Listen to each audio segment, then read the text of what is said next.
y que Moisés no era exactamente el mismo. Aun cuando él ponía palos en la rueda para no ir. ¿Por qué Moisés no era el mismo si estaba en tierra de Madián, si estaba con Jetro? De golpe era un hombre que tenía toda la fama y tenía absolutamente todo, un hombre reconocido y querido por todo el mundo en la tierra de los egipcios. Era la hija de Faraón, adoptiva, pero lo era. ¿Cuál fue la diferencia? Que cuando Moisés está en Madián, Dios incendia un árbol, una zarza, y la miraba de lejos, y la zarza no se consumía, no terminaba de consumirse. Él pastoreaba las ovejas, él veía que estaba a determinada distancia y le llamó la atención. ¿Saben? Hay algunos estudiosos qué complicado que es el ser humano. Hay algunos que dicen no, que la zarza no se prendía a fuego, sino que eran hojas brillosas que de lejos se veían con el viento y que se movían y que parecían fuego. Miren lo complicado que puede ser humano. ¿Por qué? Porque cuesta creer que Dios puede hacer un milagro, que Dios puede hacer que un árbol que esté ardiendo en llamas y que nunca se consuma. Y era eso lo que ocurría. Yo le creo a las Escrituras y ocurría eso. ¿Qué fue lo que ocurrió? ¿Por qué ese cambio en la vida de Moisés? Porque cuando él se acerca, él se encuentra con el Señor y Dios le habla. Y Dios le dice que la tierra es santa. Y comienza a oír al Señor. Es lo que produce la presencia del Señor. Lo que a veces cuando uno es más joven no termina de entender que hay cosas que uno las puede hacer con fuerza, con voluntad, con ganas, con garra.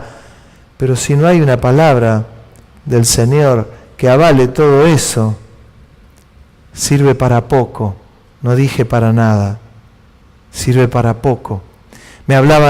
Me contaban una experiencia de un pastor de otro país, pobrecito, estaba en una situación, en una organización, en esa organización hubo unas divisiones, y este pastor quedó tan tocado, un muchacho joven,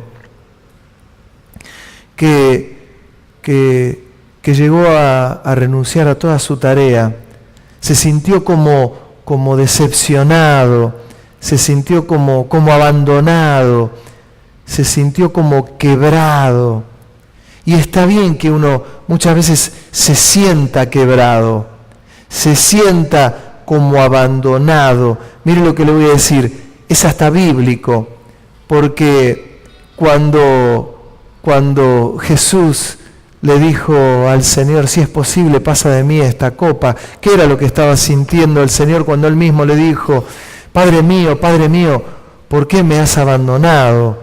Es hasta una situación bíblicamente comprobable.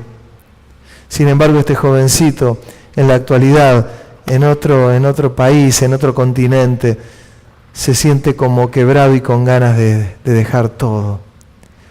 Y uno a veces se pregunta y llegas a decir, ¿es que habrá sido el tiempo de Dios?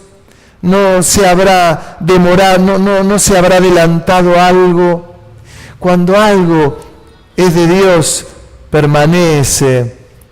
Cuando algo es de Dios, hay que esperar siempre el momento oportuno. Esos 40 años que maduró Moisés, fueron 40 años de un trato en su vida, en su corazón. ¿Con qué cara él iba ahora a ir a la tierra de los egipcios, siendo que un conciudadano lo había denunciado? ¿Cuál era el razonamiento de Moisés? ¿Cómo voy a ir allá a librar un pueblo al que seguramente va a morir gente de los egipcios y por matar a uno yo tuve que huir? El encuentro con Dios en el monte Horeb, esa zarza que ardía y la voz que salió de la zarza fue la gran diferencia y lo que marcó la vida de Moisés. Y ahí sí, él se fue, él sintió que puso cuanto palo era posible de parte de él, pero Dios lo pulsió y le ganó. Y lo envió. Tal vez estés esperando a veces respuestas de Dios en tantas cosas. Pienso en padres que esperan a sus hijos, en hijos que esperan a padres. Tantas situaciones, en enfermedades, ¿no?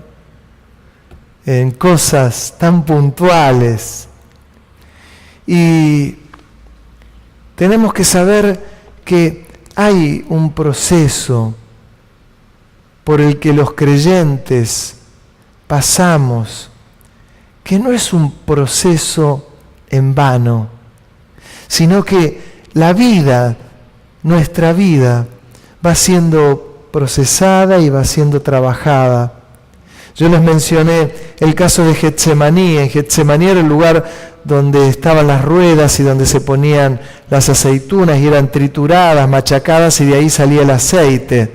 Bueno, Jesús fue llevado justamente a ese lugar para ser machacado y que salga lo mejor de él. Y lo mejor de él era que iba a morir en una cruz. Qué fuerte, ¿no?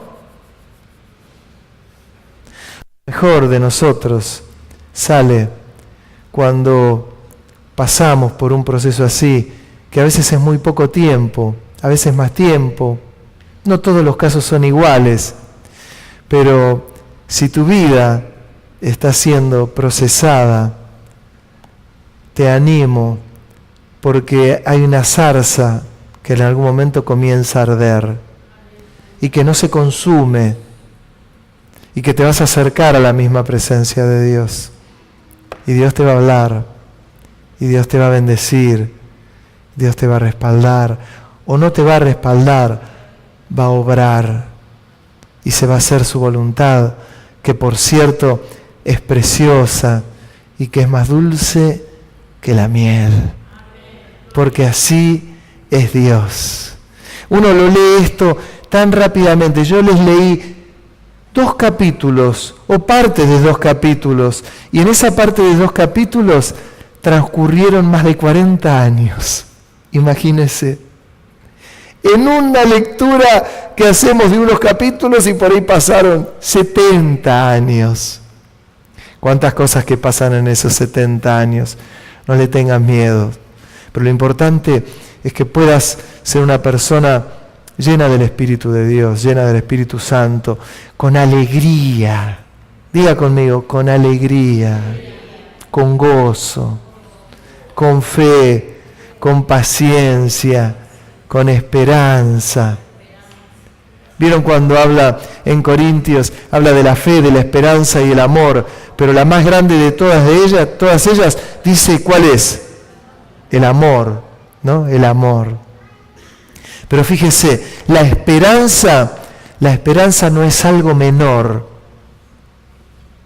Pocas veces hablamos de la esperanza, porque habla de la fe, de la esperanza y el amor, pero el mayor de ellos es el amor. La esperanza no es algo menor. Sea un hombre, una mujer, sea un hermano, hermana, que tenga mucha esperanza, mucha fe y más amor. Amén. Que Dios le bendiga en gran manera. Amén. Le damos un aplauso al Señor. ¿Qué le parece?